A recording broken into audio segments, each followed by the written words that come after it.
అదే RTV app వార్తల్ని క్షణాల్లో చదివే అవకాశం ఉంటుంది. ఒక న్యూస్ పేపర్, ఒక టెలివిజన్ ఛానల్ మీ చేతుల్లో ఎప్పుడూ ఉంటాయి. అది నందవరం మండలం నాగల్దీన యూనిట్. నేను కేవీరన్న ఎల్వన్గా పనిచేస్తున్నాను.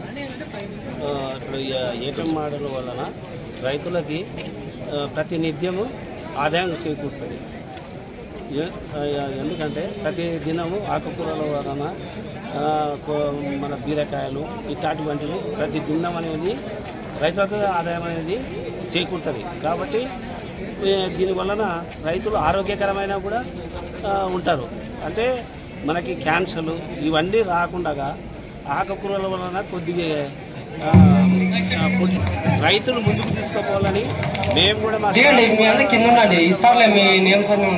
మేడం గారు, మన డిపిఎం వాళ్ళు, మన ఎన్ఎఫ్లు అందరూ కలిసి ప్రతి డివిజన్కి వెళ్ళి ఇది చెక్ చేసి ప్రతి రైతుకి ముందుకు తీసుకోవాలని ఈ జెడ్పీఎం కార్యక్రమాన్ని కొనసాగిస్తున్నారు.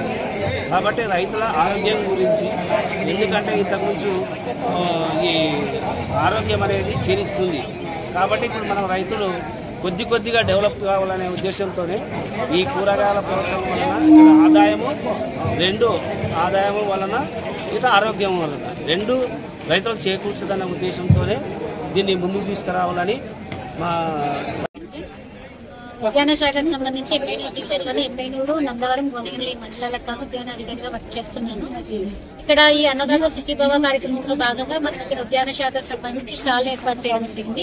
ఇక్కడ డిస్ప్లే చేసిన కూరగాయలు కానీ, పూలు కానీ, పండ్ల రకాలు కానీ అన్ని కూడా ఇక్కడ పండించే అంటే లోకల్ గా పండించిన రైతు కుటుంబం తరఫున సబ్సిడీల రూపంలో కూరగాయల పథకానికి వచ్చేసి ఒక హెక్టార్కి 24,000 రూపాయలు, అదేవిధంగా పూల తోటల పథకానికి ఒక హెక్టార్కి 20,000 రూపాయలు, పండ్ల తోటల రకానికి వచ్చేసి పండ్లకు ఒక్కొక్క పండ్ల రకాన్ని 60,000 నుంచి 70,000 వరకు ఒక్కొక్క హెక్టార్కి రైతుకు సబ్సిడీ రూపంలో అందించడం జరిగింది. అలాగే ఉద్యాన శాఖ నుంచి ఇంకా రైతులకు ఉపయోగపడే చాలా పథకాలు ఉన్నాయి.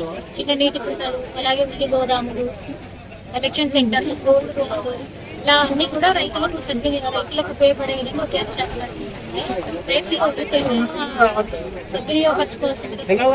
దీనికి సంబంధించిన ఇన్ఫర్మేషన్ కోసం సంబంధిత రైతు సేవా కేంద్రాలను అధికారులను సంప్రదించి వివరాలు తెలుసుకోగలుగుతారు.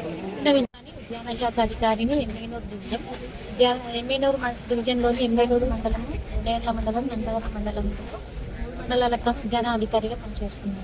దీనికి సంబంధించి ఇప్పుడు అన్నదాత సుఖీభవ కార్యక్రమంలో భాగంగా మనం ఇక్కడ ఉద్యాన శాఖకు సంబంధించిన స్టాల్ ఏర్పాటు చేయడం జరిగింది.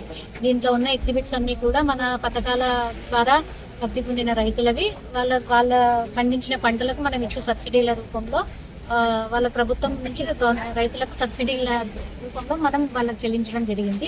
అదేవిధంగా మరిన్ని వీడియోస్ కోసం ఛానల్ ని సబ్స్క్రైబ్ చేయండి. లేటెస్ట్ అప్డేట్స్ కోసం వాట్సాప్ ఛానల్ ని ఫాలో చేయండి.